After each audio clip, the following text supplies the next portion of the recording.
점심 맛있게 드셨죠? 네. 길게 하지 않겠습니다.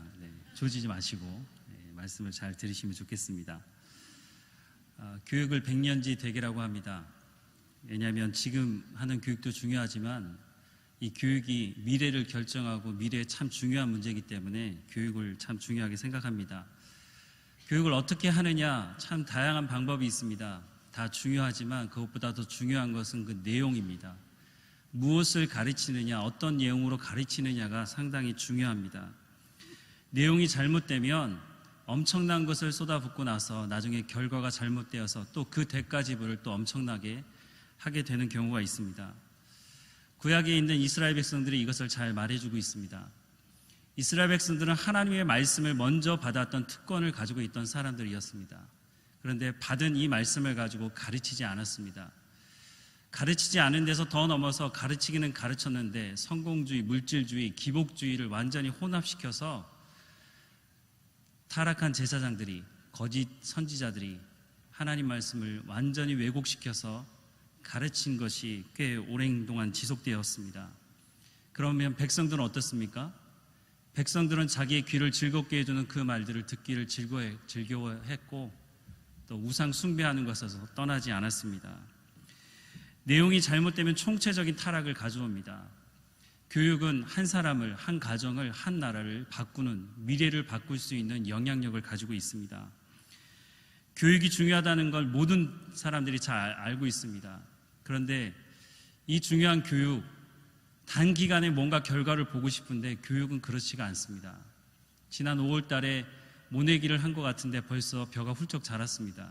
몇 달 지나면 아마 추수를 하게 될 겁니다. 교육은 이렇게 해서 성과를 얻을 수가 없습니다. 사과나무 심으면 몇 년 동안 잘 가꾸면 사과 열매를 따먹을 수 있습니다. 그런데 교육은 그렇게 해서 얻어질 수 없는 것입니다. 상당히 오랜 시간이 걸립니다. 재정적인 면에서도 엄청난 재정이 여기 쏟아 부어집니다. 요즘에는 이제 조사조차도 안 하는 것 같은데요. 한 아이가 태어나서 대학을 졸업하는데 몇 년 전만 하더라도 2억 원 정도 들어간다고 했습니다. 그런데 최근 자료를 보니까 한 아이가 태어나서 졸업하는데 3억 5천 정도 든답니다. 그럼 저희 집은 어떻습니까? 아이가 3명이니까 10억 5천만 원이 있어야 됩니다. 저희 집은 그나마 괜찮습니다. 김대현 목사님 댁은 17억 5천만 원이 필요합니다. 엄청 부자죠. 아이를 많이 낳으십시오. 돈 주는 데는 없지만 부자가 될 수 있습니다. 모두가 잘 되기를 바라는 마음으로 교육을 합니다. 잘못되기 위해서 교육하는 것은 없습니다. 문제는 교육을 잘 힘써서 했는데 기대하는 결과가 안 나왔을 때가 문제입니다.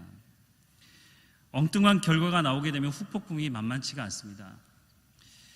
그럴 때 이런 생각을 합니다. 과연 교육이 필요한가? 이렇게 많은 에너지를 여기 쏟아부어서 정말 교육을 할 필요가 있나 하는 생각도 해보게 됩니다. 여러분, 아프리카 지도를 보시면 아프리카 맨 아래에 있는 나라가 하나 있습니다. 남아프리카 공화국이라는 나라입니다. 인종차별이 말할 수 없이 심했던 나라였습니다. 그곳에서 흑인 대통령이 나오기 시작했습니다. 처음에 이 인권운동을 했던 분 중에 한 사람이 넬슨 만델라라는 분입니다. 이분이 이것을 철폐하기 위해서 열심히 운동하다가 감옥에 가게 됐습니다. 그런데 감옥에 갔는데 1년, 2년이 아니라 27년 동안 감옥에 있었습니다. 그러면 다 끝난 거 아닐까요? 감옥에 있으면서 중요한 것 한 가지를 했는데 사람들을 모아서 흑인 지도자들을 교육하기 시작한 겁니다. 돈을 모아서 유학도 보내고 27년 만에 이 넬슨 만델라가 추록하고 나서 이렇게 키워진 사람들과 연합해서 남아프리카 공화국을 완전히 바꾸어 놨습니다. 그리고 첫 번째 흑인 대통령이 바로 이 넬슨 만델라가 됐습니다. 이 사람이 얼마나 유명한지 우리도 잘 알고 있지만 이란에 가면 넬슨 만델라 도로가 있을 정도랍니다. 그리고 잘 통치를 하고 내려왔습니다. 그 다음 대통령이 된 사람은 타보 움베키라는 사람입니다. 이 사람은 이 만델라의 오른팔이라고 불려진 사람이었습니다. 잘 할 줄 알았는데 2008년도에 권력을 부당하게 사용해서 내려오게 됐습니다. 그리고 그 다음으로 대통령이 된 사람은 제이콥 주마라는 사람입니다. 이 사람도 대통령이 나서면서 넬슨 만델라의 동지였다고 하는 것을 강조해서 대통령이 됐습니다. 그런데 성폭행과 재산 비리 각종 의혹으로 인해서 중간에 불명예 퇴진을 하게 됐습니다. 이런 결과들을 보면 넬슨 만델라가 그 사람들 키운 거 잘못된 거 아닌가? 이렇게 생각할 수도 있을 겁니다. 하지만 그 감옥에 있으면서도 사람을 키우는 그 교육을 힘쓰지 않았다면 남아프리카 공화국은 지금도 여전히 흑인들이 고통당하는 나라로 불명예를 가지게 될 것입니다. 한 목사님이 말씀을 열심히 가르쳐서 양육하고 목회를 했는데 성과가 별로 없고 교인들이 늘지 않으니까 원망하는 말을 했습니다. 그 이야기를 한 동기 목사님이 들으시고 말씀만 가르쳐서 되냐고, 재밌는 거 하라고, 프로그램도 많이 돌리고 그렇게 얘기를 했다고 합니다. 물론 말씀을 가르쳤다고 하지만 그 내용이 정말로 하나님께서 말씀하시는 의도와 목적대로 바르게 가르쳤는지는 확인해 봐야 되지만 그 조언한 그 목사님의 말이 정말 맞는가 하는 생각을 해보게 됩니다. 정말 하나님 말씀으로만 안 됩니까? 종교 개혁자들은 오직 말씀으로, 오직 믿음으로, 오직 은혜로 여기에 생명을 걸고 종교 개혁을 했는데 우리는 오직 말씀으로 하시면 됩니다, 이렇게 말해주지 못하고 있는 것 같습니다. 저는 영아부로부터 청년부까지 안 맡아본 부서가 없습니다. 제가 한 번은 초등학교 학생들을 맡게 되는데 제가 맡고 나서 교사들을 모아놓고 이렇게 얘기했습니다. 자, 오늘부터 아이들에게 아이스크림과 과자는 주지 맙시다. 제가 여기 담당하는 동안은 절대 주지 맙시다 라고 딱 얘기를 꺼내자마자 한 선생님이 목사님 그러면 아이들 교회 안 옵니다, 협박을 하더라고요. 제가 어떻게 했을까요? 뭐 그럴 수도 있겠죠. 그렇게 얘기할 수도 있겠죠. 왜냐하면 늘 그래 왔으니까. 제가 이 교육부서를 맡는 동안 한 번도 과자 아이스크림을 아이들에게 주지 않았습니다. 그리고 하나님 말씀을 가르치는 데 집중했습니다. 아이들이 교회에 나오지 않는다고요? 교회 잘 나왔습니다. 우리가 왜 아이들을 교회 학교에 보냅니까? 교회 학교 가서 과자 많이 먹고 오라고 그렇게 보냅니까? 제가 아이들을 굶겨야 한다고 말씀드리는 것이 아닙니다. 아이들에게 좋은 것을 먹여야죠. 라면, 환경 호르몬이 듬뿍 들어있는 사발면, 각종 탄산음료, 각종 과자들, 몸에 좋지 않은 것, 왜 굳이 교회에서까지 와서 이런 것을 줘야 되나 하는 생각을 해보게 됩니다. 제가 한 번은 교회 1층에서 엘리베이터를 탔습니다. 그런데 지하에서부터 타고 온 3명의 초등학생들이 손에 뭔가 들고 있었습니다. 김이 모락모락 나는 사발면이었습니다. 제가 그걸 보면서 아이들에게 야, 너희 그 환경 호르몬 잔뜩 들어있는 사발면 계속 먹으면 너희 나중에 애기 못 낳을 수도 있다, 이렇게 얘기했습니다. 그 말이 끝나자마자 한 친구가 저는 결혼 안 할 건데요. 또 한 친구는 저는 애기 안 낳을 거예요. 그렇게 얘기를 하더라고요. 아이들이 진지하게 무슨 생각을 하고 하는 이야기는 아니라고 생각합니다. 텔레비전을 너무 많이 봐서 그런 거겠죠. 그런데 그 말하는 표정이 너무 진지해서 제가 그 다음에 말을 잊지 못했습니다. 제가 좀 이상하게 보이실지 모르겠지만 제가 뇌위기 말씀을 모를 때에는 이것을 문제 삼지 않았습니다. 그런데 뇌위기 말씀을 읽기 시작하면서, 뇌위기 말씀을 공부하기 시작하면서 이 부분이 얼마나 중요한지에 대해서 알게 되었습니다. 많은 사람들이 뇌위기가 어렵다고 말합니다. 누가 그렇게 얘기하던가요? 아마 사탄이 그렇게 얘기할 겁니다. 뇌위기를 공부하지 않습니다. 제가 교회학교를 다니면서 뇌위기 말씀을 설교로 한 번도 들어본 적이 없는 것 같습니다. 뇌위기가 너무너무 중요한데 우리는 거룩을 그렇게 강조하는데 거룩을 가장 강조하는 뇌위기 말씀을 보지 않으면서 거룩을 강조하는 것은 참 웃기는 이야기입니다. 뇌위기 1장에서 10장은 제사에 대해서 말씀을 하고 있습니다. 제사와 제사장에 대해서. 왜냐하면 예수 믿는 사람들, 하나님의 자녀들에게 가장 중요한 것은 예배이기 때문에 맞다고 생각이 듭니다. 그런데 좀 이해가 잘 안 되는 것이 11장부터 15장이 건강과 관련된 말씀을 하고 있다는 겁니다. 하나님께서 얼마나 구체적으로 말씀하시는지 먹을 것과 먹지 말아야 할 것까지 구별해 가면서 말씀하십니다.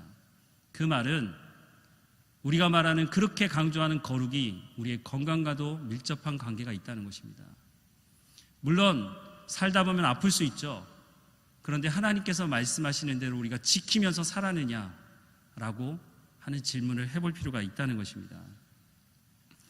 하나님 말씀대로 제대로 해보지도 않았고 해본 적도 없으면서 하나님 말씀으로만 안 됩니다 라고 말하는 것은 말이 안 되는 말입니다. 경험을 말하기 전에 하나님 말씀을 먼저 말해야 됩니다.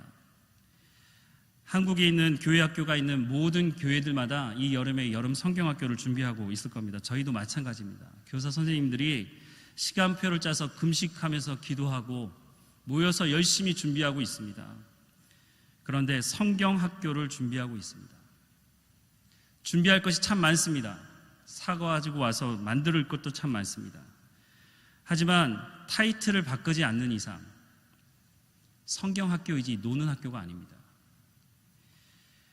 이름을 바꾸지 않는 이상 성경학교는 성경 하나님의 말씀을 가르치는 것이 가장 중요한 핵심이 되어야 합니다. 그런데 정말 성경학교 하면서 우리는 성경학교 했다고 말할 수 있는지 궁금합니다. 성경학교 준비하는데 물놀이 하지 맙시다. 이렇게 말하면 뭐라고 말할까요? 목사님, 물놀이 안 하면 애들 교회 안 옵니다. 성경학교 아무도 안 올 겁니다. 아마 그렇게 말할지도 모르겠습니다. 왜냐하면 아이들이 거기에 길들여져 있기 때문입니다. 세상이 훨씬 더 재밌고 세상이 더 맛있는 게 많습니다. 차라리 돈은 들겠지만 에버랜드 가는 게 차라리 나을 수 있습니다. 차라리 사람들이 많이 모이는 수영장에 애들 데리고 가는 게 훨씬 더 나을 수 있습니다. 아마 교회 학교가 폭발적으로 부흥할 수도 있습니다. 그렇게 하면. 그런데 언제까지 그렇게 해서 아이들을 성경학교에 오라고 얘기하시겠습니까? 교사들은 시간 내고 재정 쏟아가면서 열심히 준비하고 있습니다. 저희 집에 오시면 할 수 없는 게 있습니다. 텔레비전을 못 봅니다. 저희 집에서는 텔레비전 시청을 못 합니다. 아예 설치를 안 했습니다. 제가 결혼하면서부터 텔레비전을 사지 않았기 때문입니다. 보통 집 아이들이라면 난리 나겠죠. 텔레비전 우리도 틀어달라고. 재밌는 거 할 때마다 아이들이 다른 집을 전전하지 않습니다. 여러분 새벽까지 월드컵 잘 보셨습니까? 저는 잠을 잘 잤습니다. 왜냐하면 TV가 안 나오니까 시청할 수가 없습니다. 부모가 어떤 생각을 하느냐가 중요한 것입니다. 저희 집 아이들에게 또 한 가지 없는 게 있습니다. 핸드폰이 없습니다. 큰아이가 중3입니다. 가끔 가다가 핸드폰 사달라고 이야기는 합니다. 하지만 아직까지 사줄 마음이 없습니다. 핸드폰이 유익한 것도 있지만 유익하지 못한 것이 훨씬 많기 때문에 아이를 설득하고 있습니다. 여러분, 핸드폰에 설득당하고 있습니까? 아니면 핸드폰을 잘 이용하고 계십니까? 지금까지 설교하는데 핸드폰이 안 울린 거 보니까 오늘은 안 울리나 봅니다. 설교 중에 핸드폰이 울리고 예배에 방해가 되는 일이 생기면 참 그거 심각한 문제인데 목사님이 너무 우리 담임 목사님이 너무 부드러우셔가지고 심각하게 얘기를 안 하시지만 상당히 심각한 겁니다. 예배의 흐름을 끊는 것입니다. 우리가 핸드폰을 잘 이용하는 것이 아니라 이용당하고 있다는 생각을 더 하게 됩니다. 아이들의 손에서 이제 핸드폰 뺏기 쉽지 않습니다. 애들이 말하기 전부터 핸드폰을 줬기 때문에 뺏는 것은 거의 불가능에 가깝습니다. 말씀드렸지만 부모가 어떤 성경적인 가치관을 가지고 있느냐가 중요하다는 것을 말씀드리고 있는 겁니다. 텔레비전이 있고 핸드폰이 있으면 문제입니까? 제가 그것을 말씀드리는 것이 아닙니다. 여러분 눈빛을 보니까 제가 원시인처럼 보이시는지 모르겠지만 제가 생각 없는 사람이 아닙니다. 한 가지 질문을 드리자면 현대 문명이 제공하는 최첨단 기술 핸드폰이 요즘에는 거의 컴퓨터와 맞먹는 것 같습니다. 거의 모든 것을 다 할 수가 있습니다. 여러분, 근데 그 핸드폰을 들고서 하나님과 더 친밀해지셨습니까? 기도할 때 핸드폰 올리면 어떻게 하십니까? 얼른 핸드폰 들고, 설교 중에도 핸드폰이 울리면 핸드폰 들고 밖으로 나가는 사람들이 심심치 않게 있습니다. 더 잘 먹고 더 잘 살게 되고 더 넓은 집에 살고 더 좋은 차를 타게 되는 시대를 살고 있습니다. 그러면 신앙생활은 그것만큼 훨씬 더 깊어지셨습니까? 하나님은 우리에게 다스리라고 주신 것을 다스리지 못하고 오히려 그것들에게 우리의 시간도 우리의 신앙도 뺏겨가고 있다는 생각을 하게 됩니다.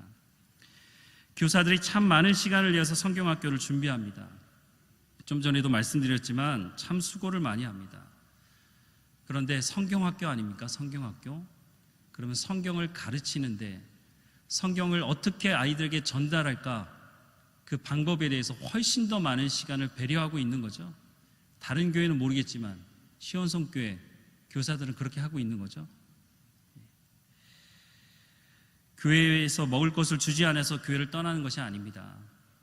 교회에서 재미있는 프로그램을 하지 않아서 교회를 떠나는 것이 아닙니다. 교회가 본질을 잃어버리니까 지금 당장에는 먹을 것 준다고 하니까 올 수 있을지 모르지만 그 아이들 잘 먹여서 나중에 다 교회를 떠나가게 할 수 있습니다. 예수님이 승천하시면서 제자들을 불러서 이렇게 말씀하셨습니다. 내가 너희에게 분부한 모든 것을 가르쳐 지키게 해라.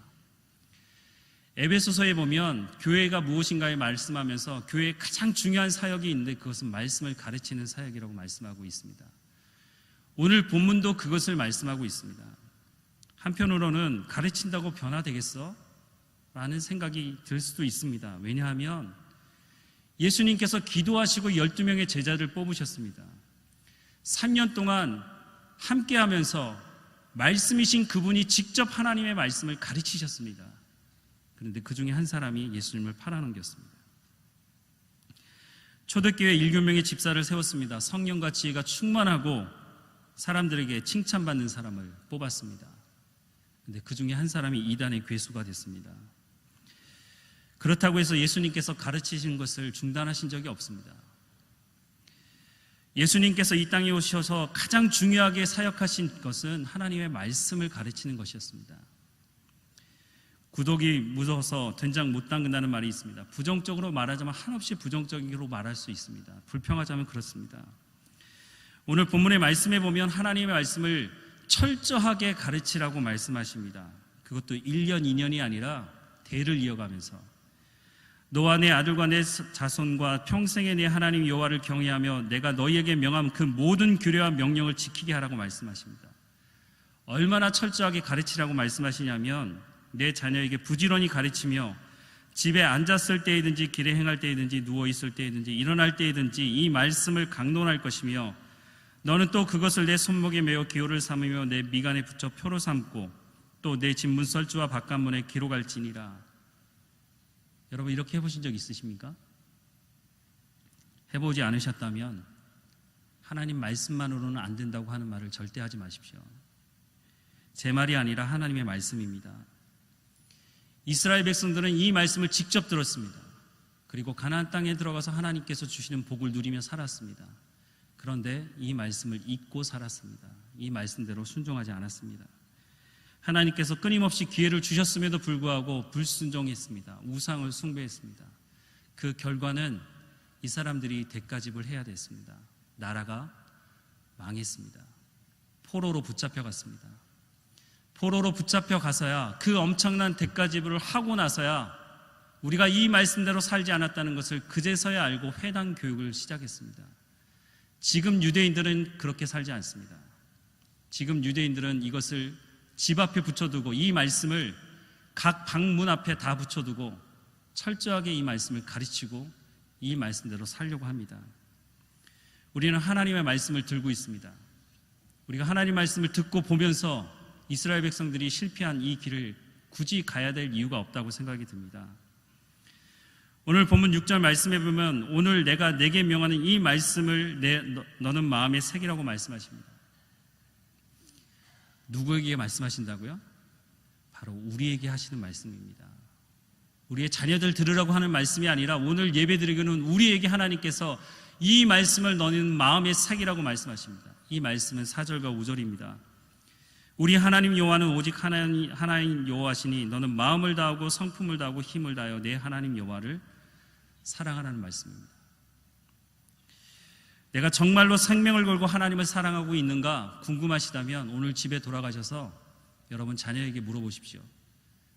내가 하나님을 사랑하는데 생명을 다하고 사랑하고 있는지. 자녀가 없으시다면 나를 가장 잘 아는 사람에게 가서 물어보십시오. 내가 생명을 다해서 하나님을 사랑하고 있는지. 그 사람들이 정답을 말해 줄 것입니다. 하나님의 말씀을 마음에 새기기 위해서는 먼저 하나님 말씀을 알아야 됩니다. 배워야 합니다. 예수님도 내가 너에게 분부한 모든 것을 가르쳐 지키게 하라고 하셨을 때 아무것도 가르치지 않으시면서 가서 그렇게 하라고 말씀하지 않으셨습니다. 예수님이 3년 동안 부지런히 하나님 말씀을 가르쳤습니다. 우리는 성경을 배우는데 일주일에 얼마나 많은 시간을 내고 있습니까? 주일날 예배 드리고 땡입니까? 혹시 성경을 가외로 배우고 계십니까? 성경 배우겠다고 우리가 신천지에 가서 배울 수는 없지 않습니까? 내용이 잘못되면 아무리 많은 시간을 들여도 엉뚱한 결과가 나오기 때문입니다. 가장 먼저 성경을 충격받으실 분도 있을 것 같은데 여러분 나이만큼은 읽으셔야 됩니다. 부지런히 성경을 시간을 내어서 우리가 읽고 공부해야 됩니다. 교회에서 개설하는 성경 공부반에 여러분 오셔서 성경을 공부하십시오. 목회자들에게 성경을 가르쳐달라고 말씀하십시오. 그리고 목회자들이 성경을 연구하고 공부할 수 있도록 여러분 배려해 주십시오. 일본이 전쟁이 있을 때 군인들을 징집해야 되는데 군인으로 착출하지 않은 직업이 있었답니다. 교사들이랍니다. 당장 전쟁에 나가서 이기는 것도 중요하지만 교육을 해서 미래를 어떻게 할 것인지가 더 중요하기 때문에 그렇게 했다고 합니다. 하나님의 말씀을 배우고 익히는데 많은 노력을 기울여야 합니다. 저야 목사니까 당연히 성경을 잘 알고 성경을 잘 공부하겠지 여러분 그렇게 생각할지 모르지만 사실 형편이 그렇지는 않습니다. 제가 이 교회 시온성교회 오기 전에 있었던 다른 교회가 10년 동안 제가 전임 사역을 했습니다. 얼마나 행사가 많았는지 모릅니다. 그 행사를 하면서 기획하고 또 행사를 진행하고 평가하고 행사가 끝나면 또 행사를 하고 참 많은 행사를 했습니다. 부족하지만 참 열심히 했습니다. 그리고 어느 날 이런 생각이 들었습니다. 내가 이렇게 하다가 담임 목사를 하게 되면 성도들에게 뭘 가르쳐야 되지? 내가 엔터테인먼트 무슨 회사 직원도 아니고 행사로만 돌릴 것도 아니고 목사가 하나님 말씀을 가르쳐야 되는데 정신이 바짝 들었습니다. 그래서 대학원을 또 등록해서 5년 동안 공부했습니다. 제가 대학원 다닌다고 교회에서 배려해 준 것 없었습니다. 시간을 내준 것도 없고 또 학비를 대준 것도 없었습니다. 제 돈 들여서 제가 열심히 공부했습니다. 여러분 성경에 대해서 알고 싶다면 어떤 노력을 하고 계십니까? 하나님은 하나님의 말씀을 우리의 마음판에 새기라고 말씀하시는데 우리는 어떤 시간을 들여서 어떤 재정을 쏟아부으면서 어떻게 하나님 말씀을 배우려고 하고 있느냐 하는 것입니다. 우리는 공짜에 너무 익숙해져 있는 것 같습니다. 제가 교육부 회의를 하면서 이렇게 말합니다. 아이들에게 교재비 받으라고. 그래봐야 1년에 한 10,000원, 15,000원 정도입니다. 그런데 그거 받으려고 하면 돈을 안 낸다는 겁니다. 여러분 자녀들의 학원비가 얼마입니까? 하나님의 말씀, 인생의 모든 것을 결정할 수 있는 이 하나님의 말씀을 배우는 곳인데 15,000원이 아깝다고 그 돈을 내지 않는다고 합니다. 주님의 이름으로 사랑하는 여러분, 제가 이 시간 어떤 결론을 내야 할까요? 오늘 본문의 말씀에 보면 우리 하나님 여호와는 오직 하나인 여호와시니 너는 마음을 다하고 성품을 다하고 힘을 다하여 내 하나님 여호와를 사랑하라. 오늘날 내가 내게 명하는 이 말씀을 너는 마음에 새기라고 말씀하십니다. 사실 이것만으로 충분합니다.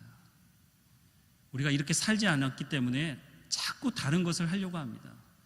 이것도 해보고 저것도 해보고 자꾸 다른 것을, 다른 프로그램들을 만들어서 해보려고 합니다. 본질을 가르쳐야죠. 아이들에게 말로 되겠습니까? 우리가 먼저 이렇게 살지 않으면 아이들에게 하나님이 살아계신다고 어떻게 증거하시겠습니까? 하나님께서 오늘 우리에게 먼저 말씀하십니다. 이것만으로 충분하다고. 이것을 알지 못하고 이스라엘 백성들은 실패하는 길을 갔습니다. 오늘 예배하는 우리는 그 길을 가지 않았으면 좋겠습니다.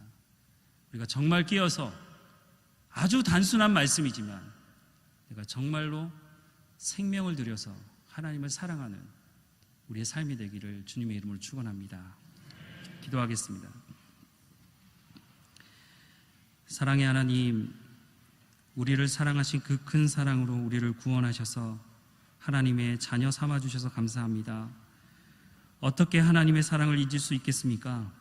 그러나 우리의 미련함은 아침의 광야에서 그 만나를 먹고도 오후에 송아지 우상을 만들어내자고 말했던 이스라엘 백성들처럼 우리도 그와 비슷한 삶을 살아가고 있음을 불쌍히 여겨 주옵소서.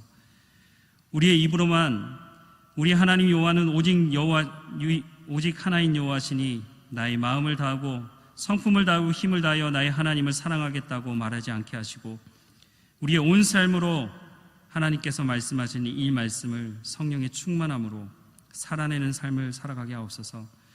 우리의 다음 세대가 우리의 신앙의 삶을 본받아서 그리스도의 향기와 그리스도의 편지가 되어지는 삶이 될 수 있도록 인도해 주옵소서.